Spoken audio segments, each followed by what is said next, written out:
तो आज डे 5 है। हमने थोड़ा अच्छे से कवर अप कर लिया था पिछले वाले टॉपिक को। अब डायरेक्टली इस पे जाते हैं। देखो, रिफ्रैक्शन क्या होता है। रिफ्रैक्शन वो फिनोमेना होता है जहाँ पे लाइट जब मीडियम चेंज करती है तो वो बेंड हो जाती है। ओके, हमने देखा था लाइट स्ट्रेट लाइन में ट्रैवल करती है, बट जैसे ही वो इस फिनोमेना से डील करती है वैसे ही वो अपना लाइट जो पाथ है उसको बेंड कर लेती है।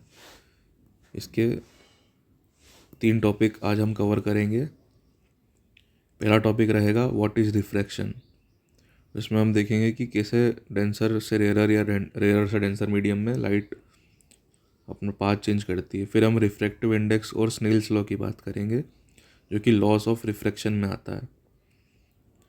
इसके बाद हम रिफ्रैक्शन थ्रू ग्लास स्लैब देखेंगे। ये 3 टॉपिक आज कवर करने हैं अपने को। तो let us start from first topic. तो रिफ्रैक्शन होता क्या है। रिफ्रैक्शन होता है लाइट का बेंड होना, जैसे ही वो एक मीडियम से दूसरे मीडियम में चले जाए। ऐसा होता क्यों है? ऐसा इसलिए होता है क्योंकि जो हमारी लाइट है वो स्पीड लूज़ कर देती है।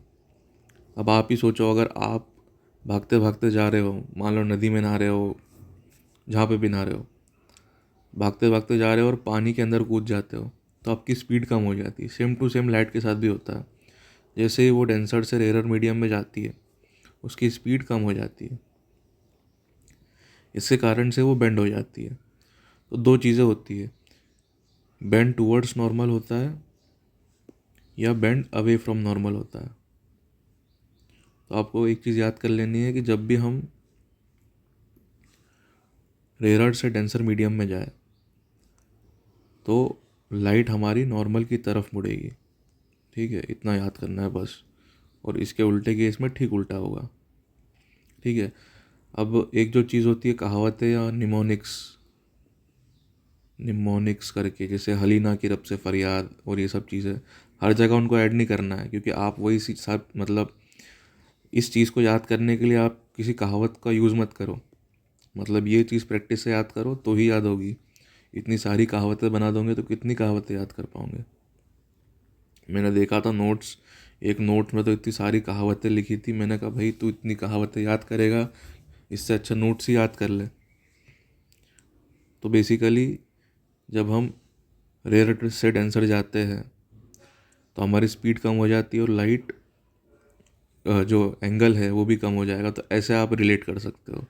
इंस्टेड ऑफ निमोनिक्स आप रिलेट करके देखो। ये जो एंगल है नॉर्मल से लिया जाता है। तो जैसे ही हम डेंसर से रेयर से डेंसर में घुसेंगे, एक सेकेंड मैं यहाँ बताता हूँ। जैसे ही हम ये आर है, ये डी है, रेयर से डेंसर घुसे, वैसे हमारी स्पीड जो है कम हुई। हमारा जो एंगल है रिफ्रैक्शन का वो भी कम होगा। ओके, ऐसे याद करो इसको। हर चीज़ को न्यूमेरिक से याद नहीं करना, जुगाड़ से याद करना।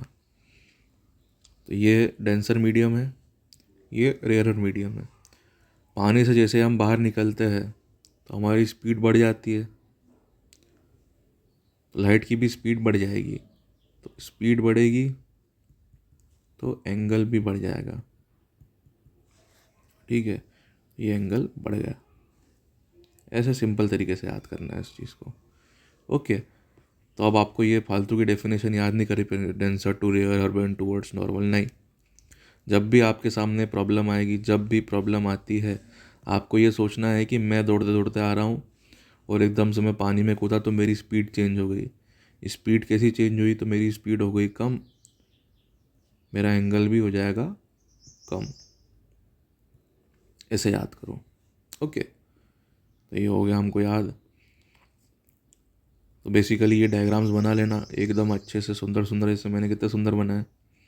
आप कलर तो नहीं कर पाओगे इतना ज़्यादा, तो आप यहाँ स्पेसिफाई कर देना कि ये रेयर मीडियम है, ये डेंसर मीडियम है। यहाँ पे भी सेम चीज़ करना है आपको। ओके, कुछ टर्म्स जो मैंने यहाँ नोट्स में लिखी है आगे समझ में आएगी, इसलिए मैं एक्सप्लेन नहीं कर रहा हूँ। अब डेली एग्जांपल्स क्या है? तो डेली एग्जांपल ये है कि जो ग्लास स्ट्रॉ होती है वो बेंट दिखती है। क्यों दिखती है बताता हूँ। अगला पेज पे जाते हैं। तो मान लो ये आपके पानी का गिलास है, ओके, और ये इसमें है पानी। पानी को भी फिलहाल अपन ऐसे बना देते हैं। ये रही आपकी स्ट्रॉ, लाल कलर की मस्त। और जब आप इसको देखते हो तो ये स्ट्रॉ थोड़ी सी ऐसी हिली हुई दिखती है। ऐसा क्यों होता है? क्योंकि जो पानी से माने डेंसर मीडियम से, मैं हाँ बना देता हूँ इस टाइप से। मान लो एक रे आ रही है लाइट की, नॉर्मल बना देते हैं। नॉर्मल हर जगह बनाना है ना, ऐसा नहीं कि तुम नॉर्मल नहीं बना। नॉर्मल ये पूरा फिनोमिना उससे रिलेटेड है। डेंस से रेयर पे जा रहा है, माने पानी से निकल के हम हवा में जा रहे हैं तो स्पीड बढ़ेगी, एंगल भी बढ़ेगा। तो जो ऐसी जानना चाहिए थी लाइट को, ठीक है, ये एंगल बढ़ जाएगा, ये ऐसी जाएगी। अब जैसे ही इतना एंगल बढ़ गया तो जब हम देखेंगे अपनी आंखों से यहाँ खड़े होकर, ये आप और मैं हूँ, तो हमको स्ट्रॉ दिखनी तो यहाँ चाहिए इस पॉइंट पे, पर दिखेगी इस पॉइंट पे। ये देखो इतनी डेप्थ हमने लूज कर दी है। तो ये तो हो गया इस एंगल से देखने का। जब हम इस एंगल से देखेंगे यहाँ खड़े होके, तो ये शिफ्ट इस टाइप से हो जाएगा कि हमको स्ट्रॉ कुछ इस टाइप की दिखेगी। इस बोल रहा हूँ मैं बहुत ज़्यादा। कुल मिला के देखो टेढ़ी मेढ़ी दिखेगी, जहाँ से देखोगे वहाँ से अलग दिखेगी। ये सारा का सारा रीज़न सिर्फ स्पीड चेंज और डेंसिटी चेंज करने की वजह से हो रहा है। लाइट अलग अलग स्पीड से ट्रेवल कर रही है। ओके, तो अगेन मैं इस चीज़ का मॉडल बनाने का सोच रहा था, कोड मोड, बट इवेंचुअली इसमें 3D का यूज़ करना पड़ेगा, और 3D ज्योमेट्री आप लोगों को अभी आती नहीं, तो इसको अपन बाद में टैकल करेंगे। ओके, बट फिलहाल मैंने इस चीज़ को एक्सप्लेन करने के लिए कुछ बनाया है, हम एंड में देखेंगे उसको। तो bottom of swimming pool looks shallower than actually it is.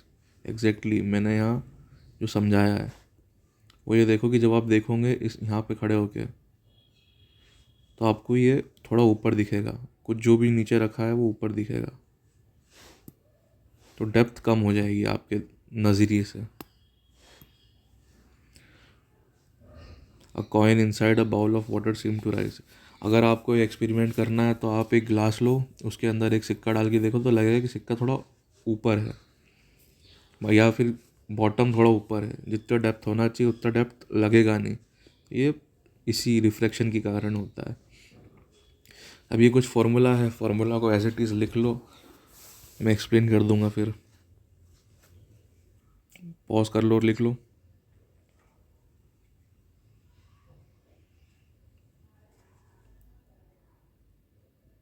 ये भी लिख ही लो।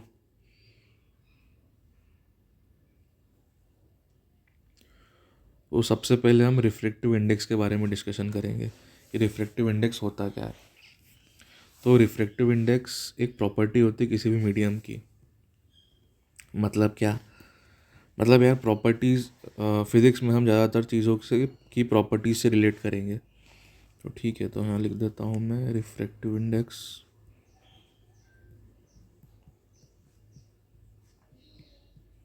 इंडेक्स, अब हर चीज़ की एक प्रॉपर्टी होती है। प्रॉपर्टी माने जो पानी है, पानी ऐसा बनाते हैं, पानी लिक्विड होता है, ये इसकी प्रॉपर्टी है। अगर पानी को हम 100 डिग्री सेल्सियस पे ले जाते हैं तो पानी की गैस बनने लग जाती है। ठीक है, ये गैस, जिसको हम गैस नहीं बोलते, जिसको हम बोलते हैं स्टीम या वाटर वेपर। ठीक है, तो अभी यहाँ लिख देते हैं गैस। अगर हम इसको 0 डिग्री पे ले जाते हैं तो इसकी बर्फ़ बन जाती है। ये हो जाता है सॉलिड। तो गैस, लिक्विड और सॉलिड ये पानी की प्रॉपर्टीज़ है। सॉरी ये प्रॉपर्टी नहीं है, ये तो स्टेट है, ये पानी की स्टेट है। बट ये जो अदर चीज़ें हैं, इसका बॉइलिंग पॉइंट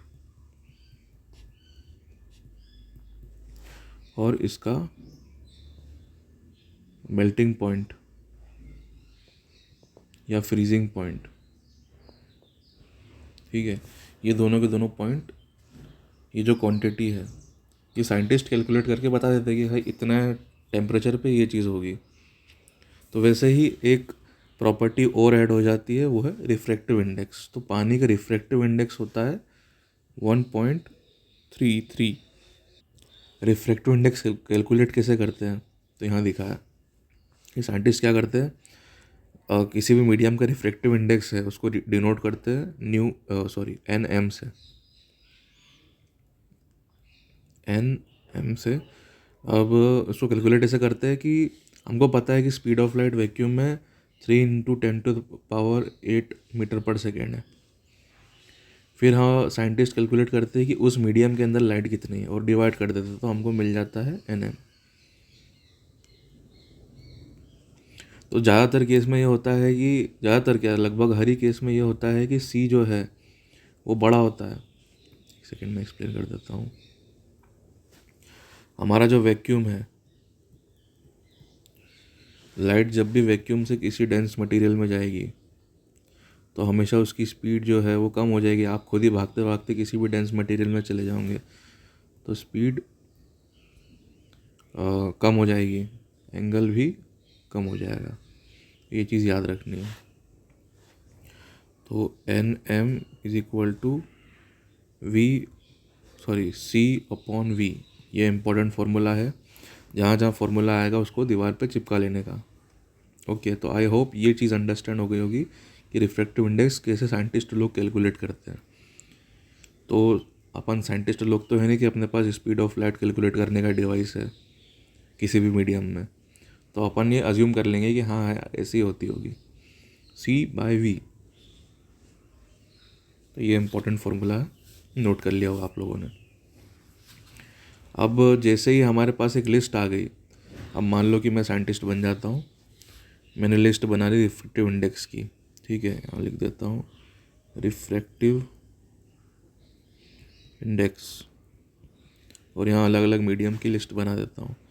या ये पानी है, पानी में 1.33 होता है, ग्लास है, ग्लास में 1.5 होता है, हनी है, ऐसा जो जो मटेरियल है, जो जो ट्रांसलूसेंट होते हैं, ट्रांसपेरेंट होते हैं, उन सब मटेरियल में कुछ ना कुछ रिफ्रैक्टिव इंडेक्स होता है। तो ये तो ठीक है, सिर्फ हम दो चीज़ों के ही देखेंगे एग्जांपल, बाकी आप NCERT में पूरी लिस्ट देख सकते हो। तो चलो ये तो पता चल गया, मतलब ये जो क्वांटिटी है वो हमारे क्वेश्चन में गिवन रहेगी। ये चीज़ पढ़ने की ज़रूरत क्या है, तो जब भी हमको कैलकुलेट करना होगा कि किसी ऑब्जेक्ट में जो हमारी लाइट गई है वो कितना बेंड होती है,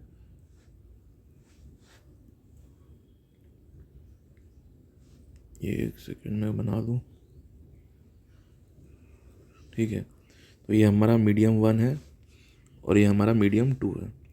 जो लाइट हमारी इस मीडियम से इस मीडियम गई है, तो हम मान लेते हैं कि रेयर से डेंसर गई है, तो एंगल कम हो जाएगा।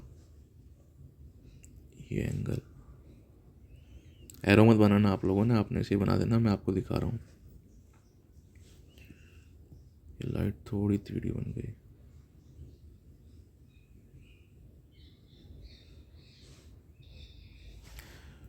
इस चीज़ को कैलकुलेट कर सकते हैं हम कैसे, तो वही बात आ जाती है रिफ्रैक्टिव इंडेक्स की हेल्प से। तो साइंटिस्टों ने फाइंड किया कि यार जो साइनिस्ट गिरी कर रहे थे वो लोग, उनसे उनको पता चला कि रिफ्रैक्टिव इंडेक्स भी इन दो क्वांटिटी से रिलेटेड है। तो इसका फॉर्मूला होता है sin I/sin R, N of medium.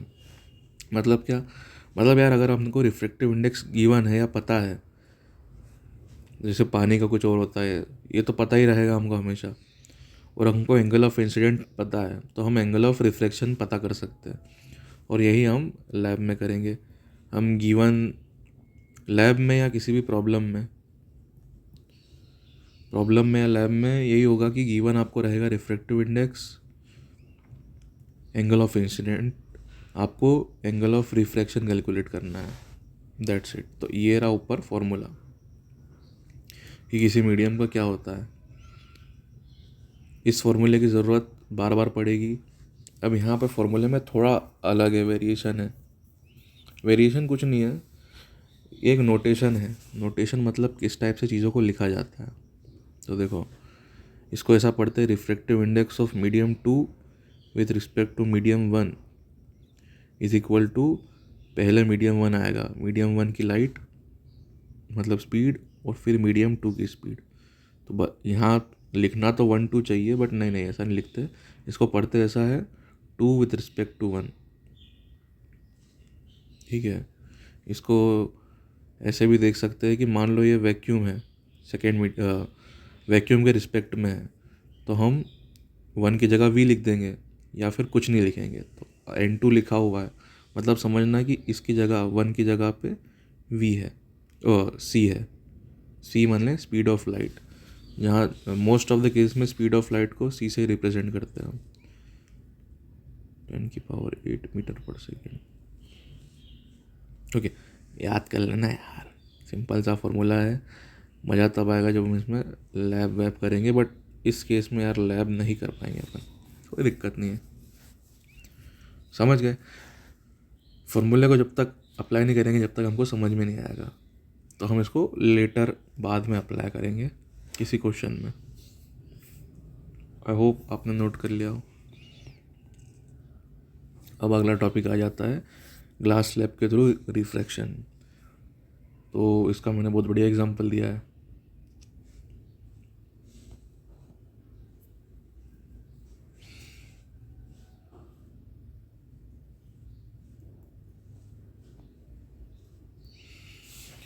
जैसे ही हमारी जो लाइट आती है, इंसिडेंट होती है, यहाँ से देखना चालू करो, लाइट आई, टकराई, ये नॉर्मल बनाया। अब नॉर्मल से जाना इसको इस टाइप से सीधे चाहिए, बट ये बेंड हो जाएगी। डेंसर में जा रही है, स्पीड कम होगी, एक सेकेंड, डेंसर मीडियम, स्पीड कम, एंगल कम, तो ये एंगल कम हो गया। इसके बाद ये यहाँ पे वापस टकराएगी। ये डेंसर से रेयर जा रही है, माने पानी से निकल के किसी हवा में जा रही है। हम पानी से हवा में जाएंगे तो हमारी स्पीड बढ़ जाएगी, एंगल बढ़ जाएगा। तो ये एंगल जो नॉर्मल से था इस टाइप से, वो बढ़ के यहाँ पे हो जाएगा। मैंने यहाँ पे एक और डैश्ड लाइन बनानी थी बट नहीं बनाई, बट आप समझ गए हो ना। और कोइंसिडेंटली ऐसा होगा कि ये जो एंगल है, ये और ये वाला जो एंगल बनेगा, ये बराबर होंगे। तो जहाँ से लाइट घुसेगी, इवेंचुअली जब वो निकलेगी वापस सेम मीडियम में, तो ये सेम एंगल से निकलेगी। तो ये जो लाइट आ रही थी और अब जो लाइट आ रही है वो पैरेलल रहेगी। ओके, और इस पैरेलल शिफ्ट को बोलते हैं लेटरल शिफ्ट। इससे होगा क्या कि आप मान लो यहाँ पे हो, ये आप हो, आप जब देखोगे तो आपको ऑब्जेक्ट इस वाली लाइट रे से दिखेगी। ये लाइट रे पीछे जा रही है, पीछे पीछे जा रही है यहाँ पे, तो आपको लगेगा कि ऑब्जेक्ट यहाँ पे है, बट एक्चुअली में ऑब्जेक्ट किधर होगा? एक्चुअली में ऑब्जेक्ट यहाँ होगा, आपको दिखेगा इधर, आपका फोकस यहाँ रहेगा।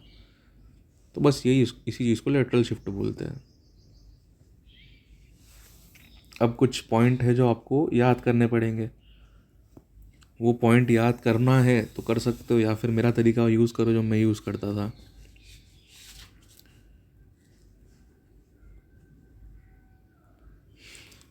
डायग्राम देख लिया, डायग्राम अगर आपको सीख लिया, डायग्राम याद हो गया है, तो डायग्राम से आप ये सारी की सारी ऑब्जर्वेशंस लिख सकते हो और ये ऑब्जर्वेशंस क्वेश्चन में आ सकती है पूछने के लिए। तो इस वाली जो रे होती है इसको इंसिडेंट रे बोलते हैं, ये इंसिडेंट होती है। ये जो रे है वो रिफ्रैक्टेड रे है, और ये वाली जो रे है वो भी रिफ्रैक्टेड रे है। बट एक और टर्मिनोलॉजी ऐड करता हूँ मैं, वो है इमर्जेंट रे। इमर्जेंट रे वो रे है जो इमर्ज कर रही है या आंखों में हमको दिख रही है। यहाँ पे ये मैं हूँ, जो रे मुझे दिख रही है यहाँ पे खड़े होके, उस रे को इमर्जेंट रे बोलते हैं। तो ये एक और चीज़ है इमर्जेंट रे, इसको अपने डिक्शनरी में ऐड कर लो। ये रहा। तो ऑब्जर्वेशन हमारी ये रही कि जो इमर्जेंट रे थी और जो इंसिडेंट रे थी वो दोनों की दोनों पैरेलल है, बट वो थोड़ी सी शिफ्ट हो चुकी थी, लेटरली शिफ्ट। और कितना लेटरल शिफ्ट होना है वो 3 चीज़ों पे डिपेंड करता है। अपना ग्लास कितना मोटा है, रिफ्रैक्टिव इंडेक्स कितना ज़्यादा है, या एंगल ऑफ इंसिडेंस कितना ज़्यादा है। ठीक है, ये बड़ा सिंपल चीज़ है। इसको याद कैसे करना है कि सबसे पहली चीज़ तो हम देखेंगे कि क्या क्या ऑब्जर्वेशंस थी। Incident ray, emergent ray parallel है बट लेटरली शिफ्टेड है, ये याद हो गया। लेटरली शिफ्टेड कितना है, ये 3 चीज़ों पे डिपेंड करेगा। ग्लास की मोटाई कितनी है, ज़्यादा मोटा ज़्यादा शिफ्ट, हो गया याद। उसके बाद एंगल ऑफ इंसिडेंट कितना है, ज़्यादा एंगल ज़्यादा शिफ्ट। इसके बाद रिफ्रैक्टिव इंडेक्स, ज़्यादा डेंस मटेरियल, डेंसिटी ज़्यादा, एंगल शिफ्ट ज़्यादा।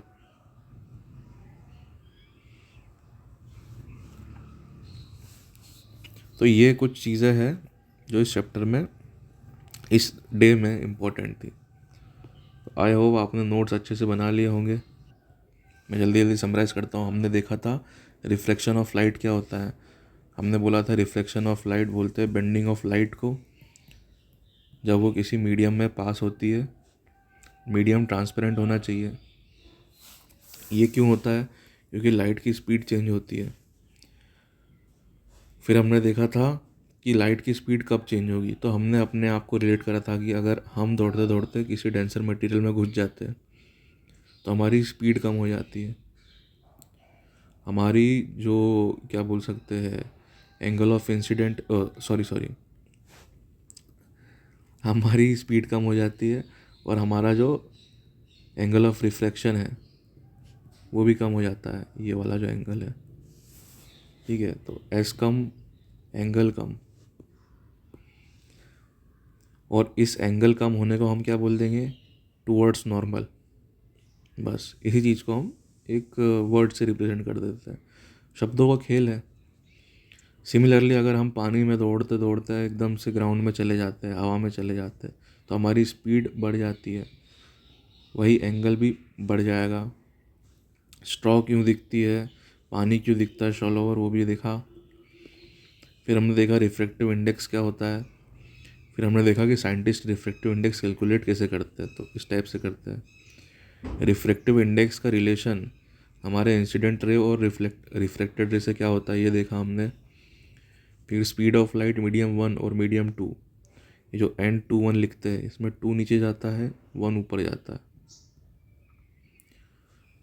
ये याद कैसे करा हमने, तो हमने देखा कि अगर हम वैक्यूम का केस देखते हैं तो N of medium 2 with respect to 1, ये कौन से केस में, नॉर्मल केस में। बट अगर ये वैक्यूम है तो हम ये स्पेसिफाई नहीं करते और डायरेक्टली लिख देते हैं C अपॉन ये मीडियम 2 में जो भी स्पीड होगी।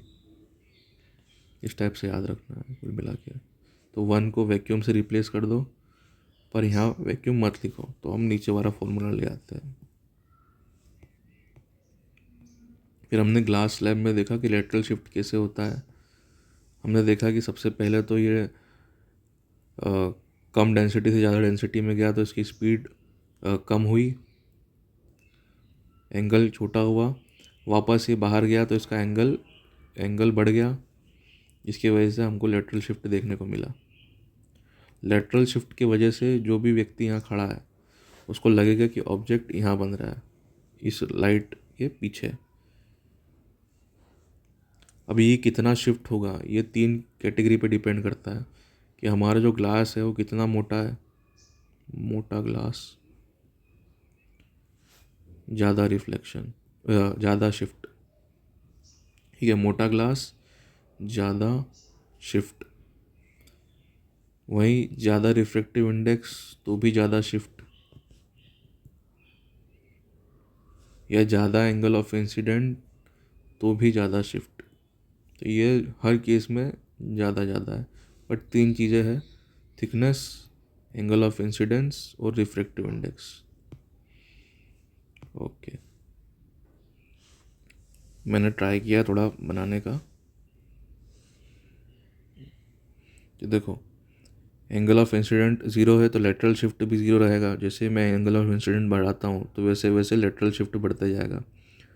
जो ब्लू लाइन है और जो रेड लाइन है, रेड लाइन अपना एक्चुअल में जो लाइट ट्रैवल कर रही है वो है, और जो ब्लू लाइन है वो ब्लू लाइन इंसिडेंट रे की है। तो इमर्जेंट रे और इंसिडेंट रे किस टाइप से डिफ़र कर रहे हैं वो देखो। ये एक्चुअल में होना चाहिए था बट ये एक्चुअली में हो रहा है, और अपना जो ऑब्जेक्ट है वो यहाँ बनते हुए दिखेगा, यहाँ खड़े हुए आदमी को। समझ गए? जितना ज़्यादा मैं इस एंगल को बढ़ाते जाऊँगा उतना ज़्यादा शिफ्ट भी बढ़ते जाएगा। सेम चीज़ है ग्लास स्लैब की। अगर मैं ग्लास स्लैब की विड्थ बढ़ा दूंगा और इस केस में मैंने ये बीच वाला जो है इसको भी मैंने एक्सटेंड कर दिया है। तो ये था बेसिकली अपना इंट्रोडक्शन सेकेंड वाले फेज से लाइट चैप्टर का। ओके।